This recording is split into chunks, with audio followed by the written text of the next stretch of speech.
Donc voilà ici le van en l'état, comment nous l'avons acheté, donc avant tous les travaux.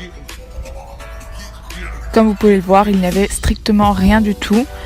Le sol était de la tôle, avec des vagues.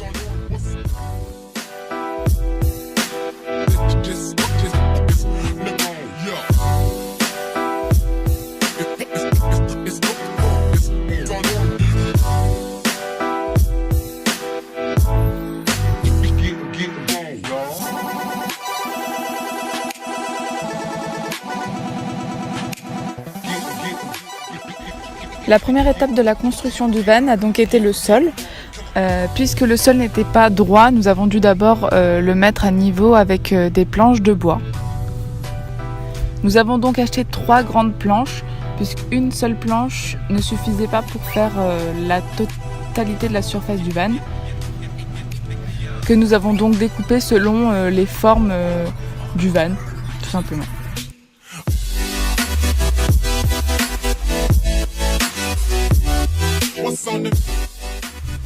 La deuxième étape était donc le recouvrement des côtés du van. Pour que ça fasse un petit peu plus joli et plus esthétique, on a choisi de coller, de visser d'ailleurs dans la tôle carrément des planches de bois assez fines. Voilà, juste histoire de faire joli. Donc le résultat était plutôt pas mal.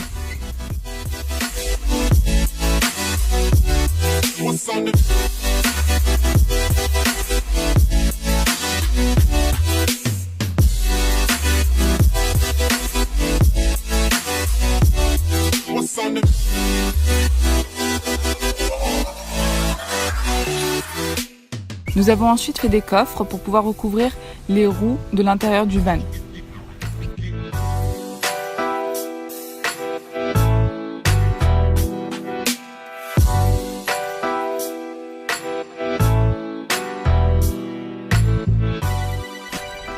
Donc voilà ici une vue d'ensemble avec le plancher, les coffres pour les roues et les murs.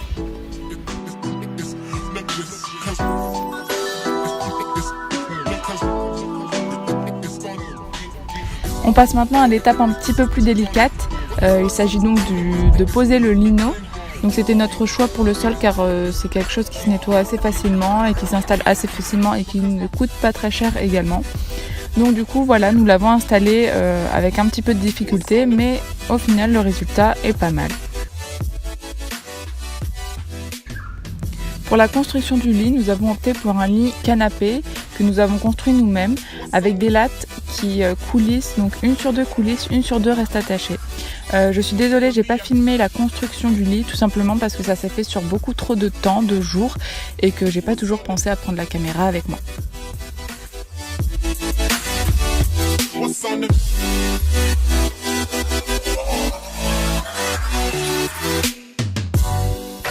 Par la suite, nous avons donc installé les rideaux achetés chez Ikea. Pour l'installation, nous avons choisi un câble que nous avons vissé dans la tôle. Les rideaux sont donc accrochés par des petites pinces qui sont reliées au câble. Et donc du coup voilà, c'était assez facile et les rideaux sont très opaques, donc le soir on ne voit strictement rien du tout.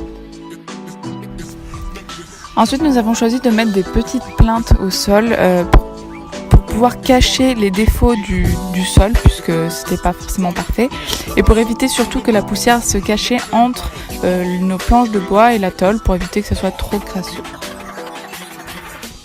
Au niveau de tout ce qui est rangement, nous avons eu de la chance parce que nous avons trouvé des meubles déjà tout faits gratuitement.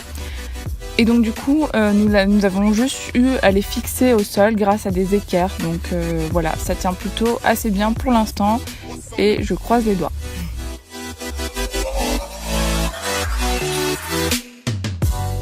Et enfin, la dernière étape, le matelas. Nous l'avons donc acheté chez Ikea, un matelas en mousse. On l'a choisi en mousse puisqu'on voulait le couper pour que ça puisse faire le dos du canapé lorsqu'il est plié.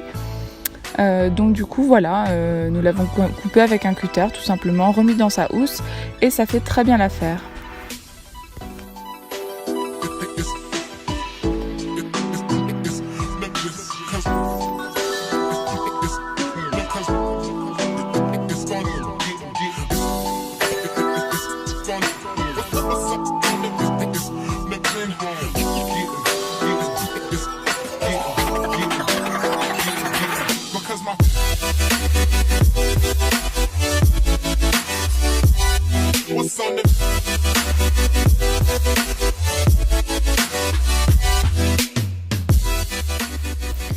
Donc voilà maintenant le résultat final, tout est terminé. Nous sommes prêts à partir sur les routes australiennes. Voilà à quoi ressemble notre petite maison pour les prochains mois.